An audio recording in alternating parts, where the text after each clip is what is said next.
through that process, I wanted to take back what had been stolen from me, and that was my church.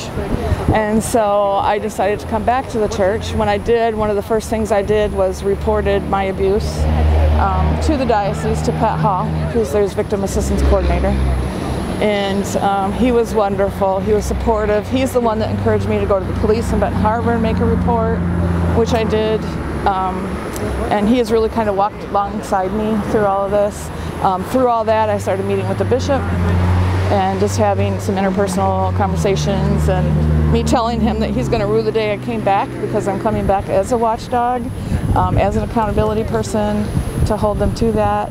And basically that's what I've been doing ever since. I want them definitely to post the name of all abusers. When I came back to the church about 8-9 years ago, I asked Bishop Bradley to do that in one of our meetings. I've asked him several times to do that, and his response was always, it won't make a difference. I see it creating more harm than good. And he said, I just don't see the benefit to it.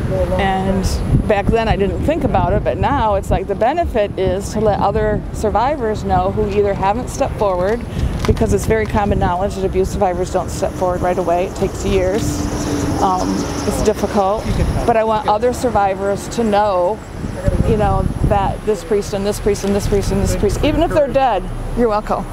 Even if they're dead, were abusers, because they still need healing. They're probably not even attending the Catholic Church anymore, or if they are, then they're probably stuffing, blaming themselves, feeling guilty, feeling shame, all the things that I used to feel. Anxiety, guilt, feeling dirty, feeling unworthy, all that. And so my heart is for the survivors.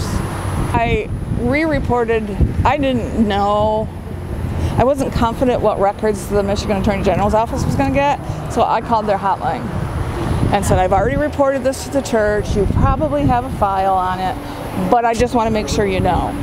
And so the Michigan Attorney General's office detective contacted me and interviewed me.